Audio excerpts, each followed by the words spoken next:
everybody, I'm Christina, welcome back to my channel, and today I have a TBR! Oh my gosh, I just can't believe it, because unless you're new to my channel, in which case, hi, welcome to my channel, but unless you're new to my channel, you know, or you probably know that I never do TBRs.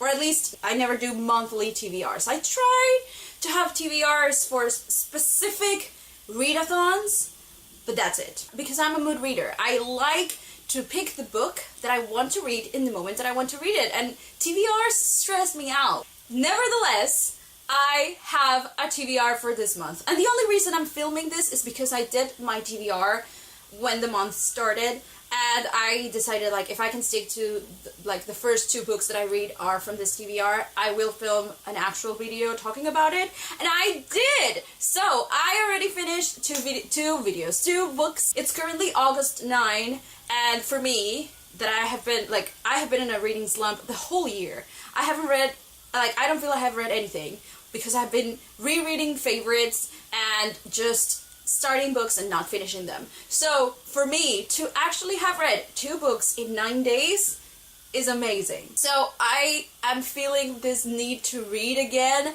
and I'm so happy about it, and that's why I'm so excited making this video, and that's why I made a TBR, because these are the books that I really want to read right now. Like, if I could read all of these books at the same time, I would. So I know that I might not stick to the TBR because of my history, because I know how I behave.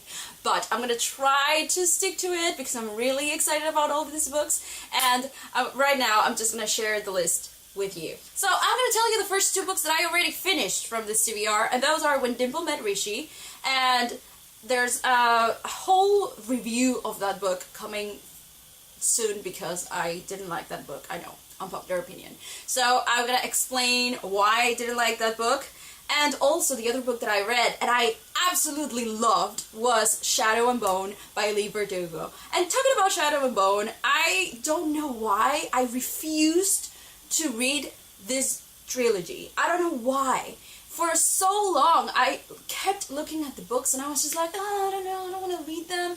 It's not that the covers were awful or bad. I mean, I like the covers. It's just that I was in this point where I didn't want to read any more YA because I felt like all the plots were the same, all the characters were exactly the same, so I didn't want to read the Grisha trilogy. Then last year I read Six of Crows, and I loved Six of Crows, but I was a little bit confused about the world that I decided, okay, if I want to read Crooked Kingdom, I should definitely reread Six of Crows after I read the Grisha trilogy. So that's been on my radar, and I want to read Crooked Kingdom, so I was just like, okay, you made a promise to yourself that you were going to read the Grisha trilogy, so I started that book, and I couldn't put it down. Like, I just couldn't. I had the ebook on my phone, and I had the audiobook, because when I was doing some activity, I needed to listen to the audiobook, and then, if I wasn't doing anything else, I could read the book.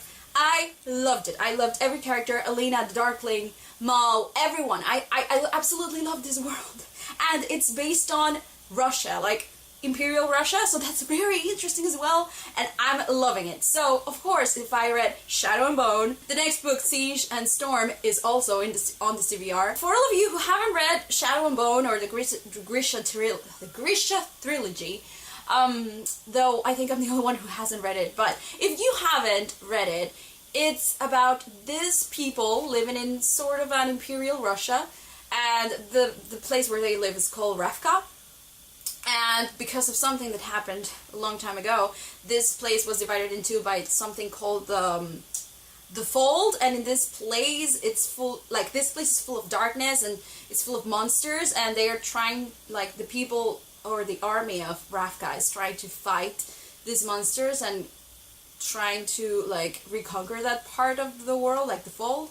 So our main character, Elena, she thinks that she is not good for anything, but the thing is that she has this amazing power that she has kept secret for a long time, or that she didn't know about because she, like, kept it at the back of her mind and she forgot about it. And when something happens, she needs to use her power, and everything in her life changes because she gets taken to this court with all of these other Grishas, and like she needs to learn how to control her powers, and it's just amazing. I don't want to spoil anything else, so I'm not going to say anything else.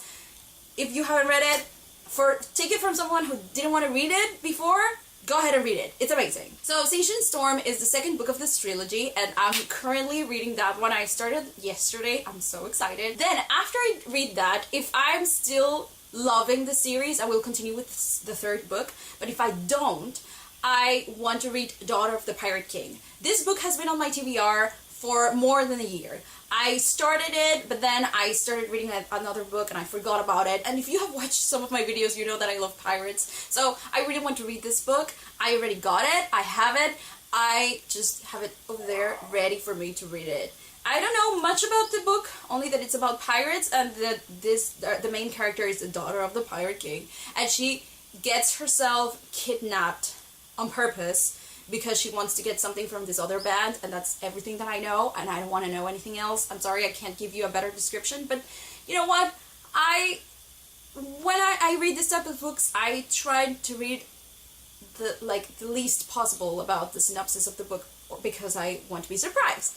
One book that I started in July and I'm currently listening to is The Name of the Wind. But one of my friends has a physical copy of The Name of the Wind, and he is going to lend it to me this weekend. So if he does, I'm going to keep reading the book instead of listening to the audiobook, because I get a little bit distracted when I'm listening to the audiobook because a lot of things happen in it, and it's just like I want to read the physical book because I think I'm going to be more invested on it and I'm going to focus more on it than just listening to the audiobook. So I'm excited. This is about the life of the main character, Kavoth, and he is telling this other person his life, and he has gone through so many things. A lot of things happened, and I mean, I'm currently like a quarter in, and I love it so much so far, but I don't want to spoil anything else. A lot of people have told me to read this book, but the thing is, it's so long that I kept saying like, oh yeah, I will read it, but some other point, some other day. Until one day I got the audiobook and I just started listening to it, and I was blown away.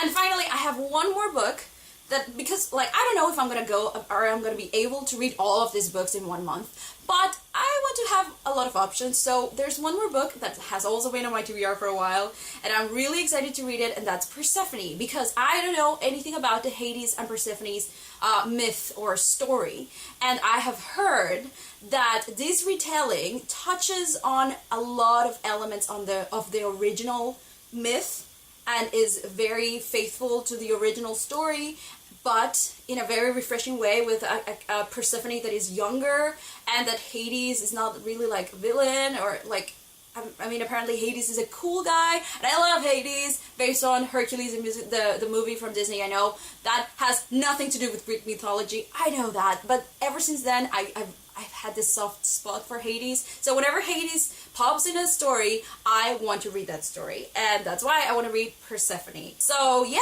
that's it for today. Thank you so much for watching. Don't forget to give this video a thumbs up if you liked it, or subscribe depending on where you're watching this. Don't forget to hit that bell button over there so you can get notified whenever I have new content. And are you looking forward to reading one book in particular this month? Like, what's the book that you're most excited about reading in the month of August? Let me know down below in the comments, and I'll see you soon. Bye!